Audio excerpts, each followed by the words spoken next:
जल्द आओ ना दीदी, जल्द आओ ना।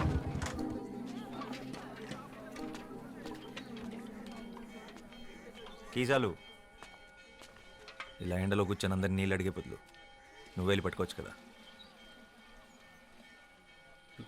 మేము బావిని అంట రాదు కదయ్యా అని ఆ బావి చెప్పిందా? నీ కుండ నిండాలంటే అయితే వర్షం రావాలి, లేదా నీలో ధైర్యం రావాలి.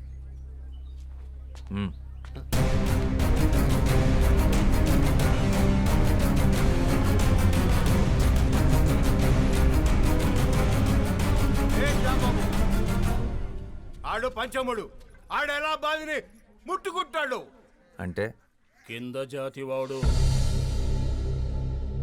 నీళ్లు కూడా కిందేగా ఉన్నాయి, నేల కూడా కిందేగా ఉంది. వాడు తక్కువ కులమాడు. అయితే దాహం తక్కువ వేస్తుందా? ఏ నీటి చుక్క మీద ఏ కులం పేరు రాస్తుంది? వాడు ఇదే ఊర్లో పుట్టాడు, ఇదే ఊర్లో పెరిగాడు, ఇదే మట్టిలో కలిసిపోతాడు. ఆ మట్టిన పుట్టిన తిండినే నీ పిల్లలు తింటున్నారు. వాడు అంటరాని వాడు. అంటరాని వాడైతే మరి వాడు నడిచిన నేల మీద నువ్వెందుకు నడుస్తున్నావు?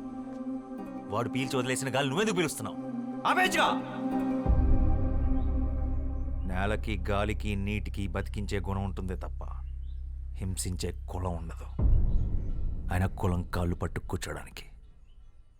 ఇది ఋగ్వేదం కాదు, స్వాతంత్ర భారతం. ఓహో, దిగొచ్చాడు అంబేద్కర్. ఇవన్నీ పుస్తకాల్లో రాసుకో, కొని చదువుతాం. రేయ్, నువ్వు గనక బావిని ముట్టుకున్నావో నీ గుడిసెలు కాల్చి నీ చర్మము ఒలుస్తాం. పొద్దు బాబు, నాకు నీళ్ళొద్దు, ఏమొద్దు, మేము పోతాం.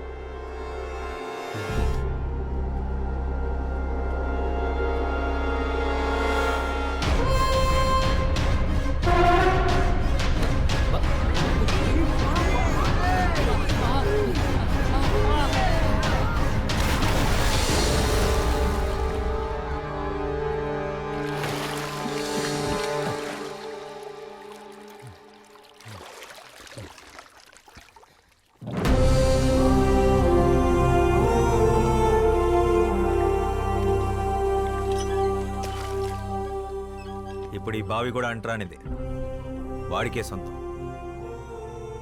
దాహం అనుకున్న వాళ్ళు తోడుకు తాగండి, కులం అనుకున్న వాళ్ళు ఎండి చావండి.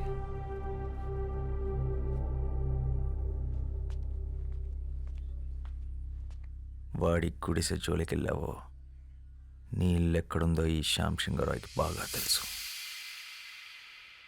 ఖబర్దార్.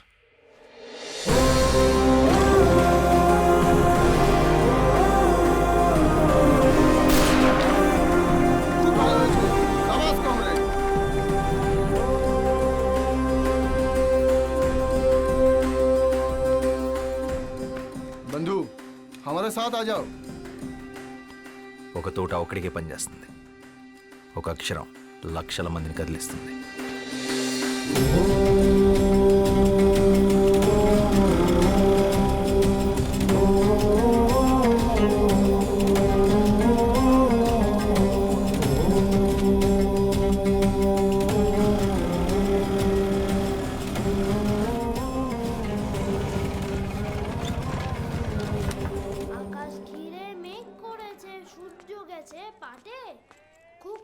আছে জল আনতে পদ্মা দিঘির ঘাটে। পদ্ম দিঘির ঘাটে, পদ্ম দিঘির ఘాటే. చిన్నప్పుడు ఇదే పాట మీ నాన్న నాకు నేర్పించాడు, ఇలాగే ఒళ్ళో కూర్చోబెట్టుకొని. ఇప్పుడు అది మీకు నేర్పించడం నా బాధ్యత. మళ్ళీ ఏం చేసావు శ్యామ్? మీ అన్నయ్య చాలా కోపంగా ఉన్నాడు. మనం ఏం చేసాం ఏరా? ఇవాళ దాదాబాయ్ ఖరగ్పూర్ నుంచి వస్తున్నారు, జాగ్రత్త. ఆయన ఏమన్నా నోరు మూసుకునుండు, ఎదురు చెప్పొద్దు. ప్రసాదం తీసుకో. పండగ రోజు గొడవ పడకండి.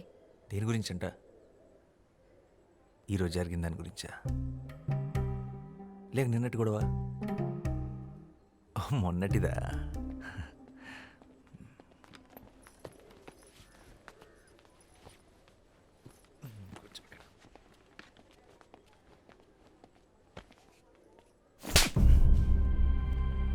నువ్వేం చేస్తున్నావో నీకు అర్థమవుతుందా శ్యామ్?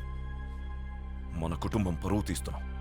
ఆ దళితుణ్ణి మంచినీళ్ళ బావిలో పడేస్తావా? పిచ్చిగాని పట్టిందా?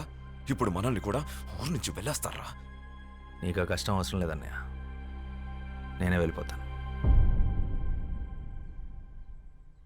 మనిషిని మనిషిలా చూడలేని చోటు ఊరైతే ఏంటి, ఇల్లు అయితే ఏంటి, నేను ఉండలేను. ఓ నువ్వు ఆ దరిద్రులతో కలిసి దేశాన్ని ఉద్ధరించు. నక్సలైట్లతో కలిసి తిరుగుతున్నావంటగా. ఆ దారి తీసుకోవాలనుకుంటే ఇక్కడికి అడవులు ఎటువైపు ఉన్నాయో నాకు బాగా తెలుసు. నా సిద్ధాంతం వేరు. నీ సిద్ధాంతాలు పుస్తకాలు మీదేసుకుని తగలబెట్టుకోవడానికి తప్ప దేనికి పనికిరావు. మనిషికి స్వార్థాన్ని మించిన సిద్ధాంతం లేదు, అది తెలుసుకో. నిజమే, స్వార్థం గొప్పదే. నీ ఇల్లు బాగుండాలనుకోవడం నీ స్వార్థం, నా ప్రపంచం బాగుండాలనుకోవడం నా స్వార్థం.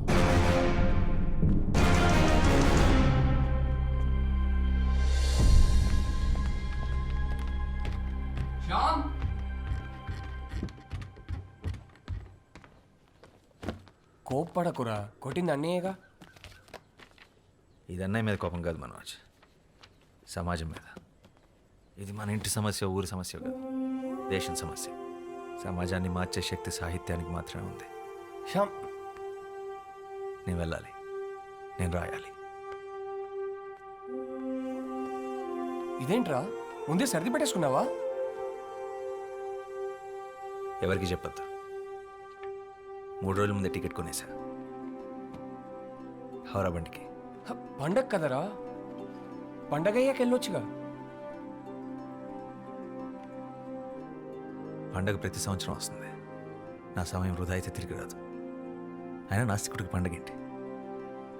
రాత్రి అందరూ పడుకున్నాక బయలుదేరుతాను. వదినకు చెప్పి రసగుల్లాలు చేసి కట్టిపెట్టమను. మానేరా. అయిపోయింది, మానేసా. జాగ్రత్తరా, వెళ్ళంగానే ఉత్తరం రాయి.